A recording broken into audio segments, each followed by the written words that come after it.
ईडीनं सर्व मर्यादा ओलांडल्या. सुप्रीम कोर्टाकडून तिखट शब्दात समाचार. मनी लॉन्ड्रिंग चौकशीला देण्यात आली स्थगिती. सर्वोच्च न्यायालय ईडीला जारी करणार नोटीस. नेमकं काय म्हणालं सुप्रीम कोर्ट? नमस्कार, देशोन्नतीमध्ये मी ऐश्वर्या शिंदे आपलं स्वागत करते. दारूच्या दुकानाचे परवाने देण्यात कथित भ्रष्टाचाराविरुद्ध तामिळनाडूच्या किरकोळ मद्य विक्री करणाऱ्या TASMAC विरोधात ईडीच्या तपासावर गुरुवारी सर्वोच्च न्यायालयाने चाप लावलाय. तसेच ईडी सर्व मर्यादा ओलांडत असून संघराज्य संकल्पनेचे उल्लंघन करत आहे अशा शब्दात फटकारला आहे. तामिळनाडू स्टेट मार्केटिंग कॉर्पोरेशन विरुद्ध ईडी कडून होणाऱ्या चौकशीला आणि छाप्यांनाही सर्वोच्च न्यायालयानं स्थगिती दिली आहे. सर्वोच्च न्यायालयाचे सरन्यायाधीश भूषण गवई आणि न्यायमूर्ती AG मसीह यांच्या खंडपीठात तामिळनाडू स्टेट मार्केटिंग कॉर्पोरेशनच्या अधिकाऱ्यांच्या ईडी चौकशीला आव्हान देणाऱ्या याचिकेवर सुनावणी झाली. या कॉर्पोरेशनचं प्रतिनिधित्व करणारे वरिष्ठ वकील कपिल सिब्बल म्हणाले, 2014 ते 2021 दरम्यान राज्य सरकारनं स्वतः 41 FIR नोंदवले आहे. ईडीनं 2025 कॉर्पोरेशनच्या मुख्यालयावर छापे टाकले. सर्व अधिकारी कर्मचाऱ्यांचे फोन घेतले. ईडी कडून सर्व हार्ड ड्राईव्ह काढून घेण्यात आले आहे. तुमची ईडी सर्व मर्यादा ओलांडत आहे असं न्यायालयानं अतिरिक्त महान्याय अभिकर्ता SV राजू यांना सुनावत ईडीला नोटीस बजावली आहे.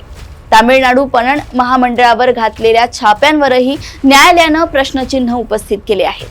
तामिळनाडू सरकार आणि तामिळनाडू पणन महामंडळाच्या वतीने ज्येष्ठ विधिज्ञ कपिल सिब्बल आणि अमित आनंद तिवारी यांनी केलेल्या युक्तिवादाची दखल घेऊन सरन्यायाधीशांच्या खंडपीठानं पणन महामंडळाविरोधातील तपासाला स्थगिती दिली. अतिरिक्त महान्याय अभिकर्ता राजू यांनी तामिळनाडू पणन महामंडळावरील कारवाईचे समर्थन केले. या प्रकरणात 1000 कोटींचा गैरव्यवहार झाला असून किमान या प्रकरणात तरी ईडी मर्यादांचे उल्लंघन केलेले नाही असा युक्तिवाद त्यांनी केला आहे. सर्वोच्च न्यायालयाने तामिळनाडू पणन महामंडळाविरोधातील चौकशीला स्थगिती दिल्याने राज्य सरकारची प्रतिमा मलिन करण्याच्या भाजपच्या प्रयत्नाला धक्का बसलाय अशी प्रतिक्रिया द्रमुकने व्यक्त केली आहे. पंतप्रधान नरेंद्र मोदी हे सत्तेत आल्यापासून बिगर भाजप शासित राज्यांविरोधात ईडीचा गैरवापर सुरू आहे. ईडी ही ब्लॅकमेलिंग करणारी संस्था आहे अशी टीका द्रमुकचे ज्येष्ठ नेते RS भारती यांनी केली आहे. मद्य दुकानांना परवाने वाटप प्रक्रियेतील कथित गैरव्यवहार प्रकरणी तामिळनाडू सरकार आणि पणन महामंडळाने फौजदारी कारवाई सुरू केली होती.